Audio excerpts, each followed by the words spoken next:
काल सर्वांनीच मला कमेंट केल्या, मेसेज केलं की दादा काही झालंय का? का बरं नाराज दिसतोय? काही तर तुला कोणी बोललंय का की ते तुझ्या मनाला लागलंय? आणि तू व्हिडिओ पण नाही टाकलास. काल सकाळी आम्ही तुझ्या व्हिडिओची खूप वाट पाहिली. म्हणजे काय कारण नेमकं होतं असं विचारत होते खूप जण. पण ॲक्च्युली कारण काहीच नव्हतं, कोणी काही बोललेलं नव्हतं. आणि कमेंटचं कसं की आपल्याला सगळ्यात कमेंट सर्वात चांगल्या येत असतात, त्यामुळं कोणा कमेंटचं वाईट वाटायला वगैरे काहीच नाही.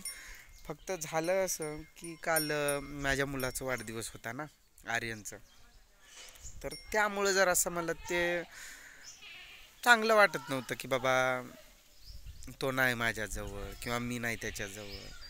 तो वाढदिवस वगैरे साजरा करू शकलो नाही मी त्याचं, किंवा त्याच्यासाठी काही मी करू शकलो नाही. मग त्यामुळं ते कसं तर वाटतंय ना, मन नाही लागत ना, त्यामुळं जरासं मी नाराज होतो, बाकी काय नाही.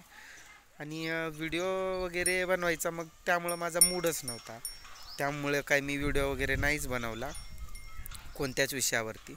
मग त्यांना फोन केलता मी की वाढदिवसाविषयी साजरा वगैरे केला का? मग त्यांनी म्हणतात समोरून की येऊन घेऊन जायचं, मग बनवायचा तुमचा वाढदिवस, असं तसं. मग कसं असतोय की मी गेलो असतो, आणखीन त्यांनी ते माझ्यासोबत वाट लावली असते, त्यांना न्या न्या केलं असतं, बरोबर की नाही? तुम्हाला वाटत असेल हा सारखा खाली का बघतोय? म्हैस आहे अशी आमची रेडी.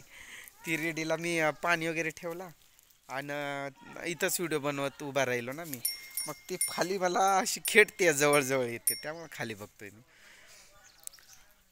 मग मी तिथं गेलो असतो, त्यांनी पोराला माझ्यासोबत वाट लावली असती की बाबा ने ने म्हणून.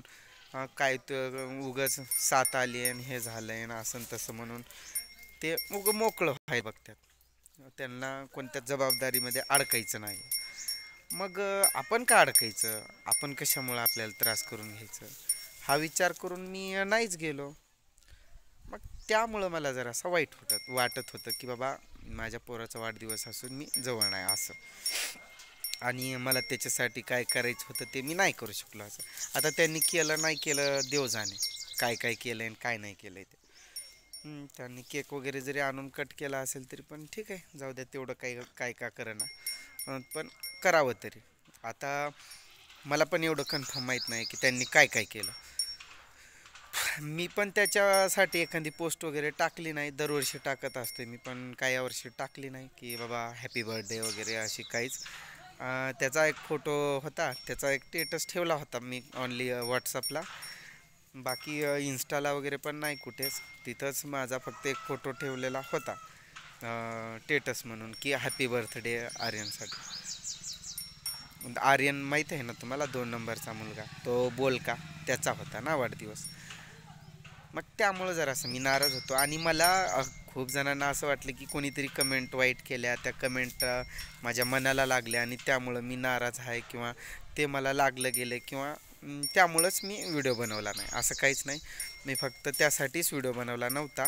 आणि ॲक्च्युली नेटवर्क पण साथ देत नसतोय. मला एक व्हिडिओ टाकायचं म्हटलं की अर्धा एक तास असं टेरेसवरती जाऊन बसावं लागतं. म्हणजे आमचा टेरेस नाही, आमच्या चुलत भावाच्या तिथे. कारण आमच्या इथं नेटवर्क नाही आणि माझा मोबाईल 4Gचा आहे, साधा. 5Gचा मोबाईल असला की त्याला नेटवर्क पण असतोय आणि तो 5G अनलिमिटेड डाटा पण असतोय, काही प्रॉब्लेम नाही. मग हे आपलं तर असा प्रॉब्लेम असल्यामुळं कंटाळाच केला काल मी, आणि कालचा व्हिडिओ राहून गेला. असं जाऊ द्या, जेवढं आहे जेवढं होतंय तेवढं करत राहायचं. आज मी या एरियामध्ये कधी व्हिडिओ नाही बनवत ना उभा राहून. समोरून लोक असं बघतात की बाबा बघ येडा येडा. सुरुवातीला वाटायचं लोकांना मी वेडा झालो की काय, असं एकटंच बडबडतोय की काय. आता माहीत आहे, बघतात ना काही जण व्हिडिओ वगैरे की बाबा हा बनवत असतोय, कुठं तर टाकत असतो, एवढं माहिती आहे. त्यामुळं आता कोणी पागल नाही समजत, पण सुरुवातीला खूप जण समजायचे. आमची सकुना खूप मला त्रास द्यायली, म्हणजे रेडीचं नाव सकुनी ठेवलेलं आहे. कशी बघती बघा. सकुनी सकुनी पळालीच, कॅमेरा केला की सकुनीच पळाली लांब, खेटायच लागली जवळजवळ. चुप. आणि चला मग आता जाऊया. कुठं जायचंय? ते मला माहीत नाही, पण जाणार आहे कुठेतरी लांब असं.